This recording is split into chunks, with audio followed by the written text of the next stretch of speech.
An OHL and NHL alumni now hosting a show on TSN. Carlo, thank you so much for joining us on this year's priority selection. Yeah, thanks for having me. Matthew Schaefer was selected first overall by the Erie Otters this year. A former Erie Otters defenseman yourself, what advice do you have for him heading into this organization? Well, playing 4 years in Erie was the most memorable 4 years of my career because, I won an OHL championship and played in a city like Erie, where in the beginning, when I first got drafted, I didn't really know much about it. All I knew is that it was, in Erie, Pennsylvania, which is in the States. And being a kid growing up in Canada, there was a little sense of nervousness, heading into that situation. But I tell you what, one of the best times I've ever had in my life. Erie is, to me, such an underrated place to play. Great fans, great organization. My time there was very memorable because we had very good teams when we were there. So having a championship to replicate that, but not only that, just with the billet families that you live with the fan clubs that are there supporting the teams, everything about it was extra special. And I know, just even from my time there, speaking to some of the guys that I played against, they always complimented playing in Erie, how it was a tough place to play and it was an exciting place to play. So I would imagine for Matthew, he's probably hearing the same thing from players that are there and players that have played there, that it really is an awesome place to play, especially in front of the fans. And, as a former alumni, you're always still following their success, or at least their paths, from, the times that I was there. And I know they had championship run with McDavid, and I know they had a championship season with Dylan Strome and stuff like that. You never want to see your former team near the bottom of the standings, but clearly it was a rewarding one for the Otters this season, as they get to pick a player like Matthew. And the only advice I can give them is go into it open minded, and just try to relish every day and every opportunity that you get, and make the most of it. Be courteous to the people around you, respect everybody around you, and just focus on having a get better every day attitude, and that approach. And be a guy that hopefully this organization can lean on to help change the fortunes of this organization. You touched on it, but you spent 4 seasons in Erie from 1999 to 2003. Crazy to think that that's 20 years ago now. How do you think the league has changed since your time in it? Well, it's definitely changed a lot. I mean, even the rink in Erie has gotten an overhaul, which I don't necessarily know if it's a good thing or a bad thing, because I remember the great memories of playing in the old Tulio Arena was that the place, like, you could blow the roof off with how much noise was there, and because it had the older feel of an older rink. And now with all the new renovations, especially with the new score clock, yes, it's nicer to be in because it feels nicer. Everything around it is newer, but like like my brother, my twin brother, who played for Barry the same time that I was in the league, we actually ended up playing him in the OHL finals. And I remember my brother telling me that as a visiting player, it was deafening to be in there. So, you know, it's the game has changed so much. Just the game of hockey has changed. I mean, I grew up in an era where, there was a lot more physicality, a lot more rough and tough type of play. And now you're seeing, the evolution of the game of hockey, where you're seeing the skill, the youth, the speed that are impacting, the way the game is played. So, and just watching Matthew Schaefer, just highlights of, what he can bring to the game of hockey. I think he checks all those boxes. I mean, can skate extremely well, is highly competitive, a guy that can help produce offense from the back end. Kind of reminds me a lot of me back in my day, as I grew up. But just the way we look at players is different. The way we play the game is different. There's a lot more of an offensive focus, a lot more of a social media focus, because there's a lot of people that tend to watch the game with highlights, or certain players that are come up and coming. So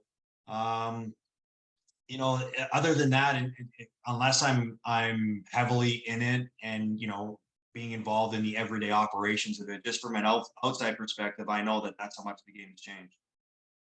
You mentioned arenas changing, especially in Erie. When I was looking into you, you were the last player to ever score in the London Ice House. Is it crazy to even think about that? It really is because it's one of my famous claim to fames, right? Erie and London had their great battles back in the day, as they probably still do now. Probably not to the same extent, just because of how consistent London has been, and how challenging it's been for the Otters to stay as consistent. But it's funny you say, like, even as you grow up and you play the game for so long, there's always arenas that you enjoy playing in, and there's always arenas that you absolutely hated playing in. And it's crazy to believe that I absolutely hated playing in the London Ice House. Like, it was it was cringeworthy for me every time I walked in there, because of the look, the feel, the smell, everything about it just had an aura that you just didn't want to be in it. But to know that I was the guy that actually helped close it down with the goal, which was the series clinching goal, and one of my greatest goals I scored in my career. Right? I mean, it's every kid's dream to score an overtime winning goal, and to do it, in a year where it helps you win the championship, and do it in a year where it helps you close out a series against a tough London team at the time, which upset the Plymouth Whalers, which was our arch nemesis in Erie. Like, we actually, I was having a conversation with Brad Boys about this, just reminiscing, thinking, going back to our championship year, and the luck and fortune that we got that London beat Plymouth that year really helped convince ourselves that we were ready to win the championship that year, because all of my career there in Erie for 4 years, and I'm not sure if it still exists. Well, actually, it doesn't, because Plymouth is no longer in the league. Mhm. But no matter how good we were and how good Plymouth were, every time we played Plymouth, they just had our number. We couldn't beat them. In the year before we won the championship, we were actually a way better team. We were putting up historical numbers. I think we lost one home game all year that year, but we faced Plymouth in the playoffs and we lost to them. Like, we should have never lost them, but that's just the way that it was. So, um, just some unbelievable memories. And, it's amazing what they did in London with the new Labatt Center. I think it's called the Labatt Center now, or is it the Molson Center? Budweiser Gardens now. Budweiser It was Gardens. There Labatt, you now go. Budweiser. Yeah, and so I think I have to go back, but my only game that I played in that new rink, I actually scored a hat trick in that game. So, and it was an overtime winning goal that closed out the 3-goal night for me too. So, London, to me, I don't know. For some reason I hated playing there, but I had some of my best games when I played there, and sometimes that's just how funny things work out. Definitely. Just kind of looking back to the priority selection as these players gear up to hear their name get called. Do you remember what that day felt like for you? Yeah, I sure do. And it's so much different than the way it is today. I believe a lot of it is done online, and I believe the information that is provided to you is way more significant than it is now. My draft was in the old Brampton, not the old Brampton, the current Brampton Powerade Center. And going into that season, when I played minor hockey, I played for just the sake of playing minor hockey, and I didn't really know anything about the draft or where the next step would take me until my final year of playing minor hockey. You're starting to talk to scouts, and you're setting up meetings with them and stuff. And God bless Frankie J, the former scout of the Erie Otters, who's no longer with us.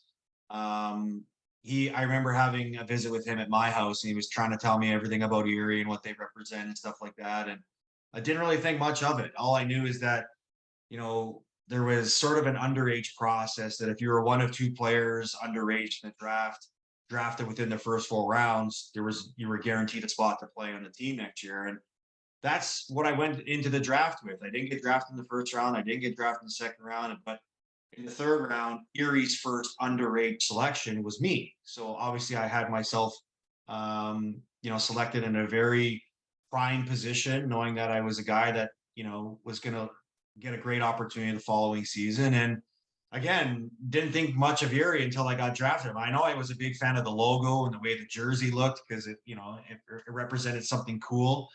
But just to hear my name announced, and walk to the table and start meeting everybody in the organization, that's when it felt like the next step was starting for me. And I think that's how players in this year's draft and drafts moving forward have to, look at the draft process itself too, is that all the hard work that you've put into putting yourself in a position to get drafted and, get a chance to play at the OHL, it's you just telling yourself that the next step of your hockey career is starting. And for me, I wouldn't have wanted it any other place considering how it played out for me. And obviously, getting a chance to win a championship. But just and the other message is that all the work that you put in to get to this point doesn't mean that the work stops. All it means is that the work is just starting. So, if that's any advice that I can give to kids, because the other thing too is that with a draft process that had so many players involved, there's certain players that get drafted early, there's certain players that get drafted late. The one advice I try to give kids is try not to worry too much about where it is you got drafted, but more worry about how you want to represent yourself at training camp, and what type of impression you want to make and leave when you get that chance to skate with the team that drafted you. Those are the only things you should focus on, because other than that, there's not really much you can control about them. Carlo, an amazing career in the OHL and the NHL. We thank you for joining us today on this year's priority selection, and I wish you all the best. Hey, thanks for having me. I really appreciate being part of it. And I just want to wish not only Matthew, but all the players that are involved in this year's draft the best of luck in their careers. And like I said, it's just getting started.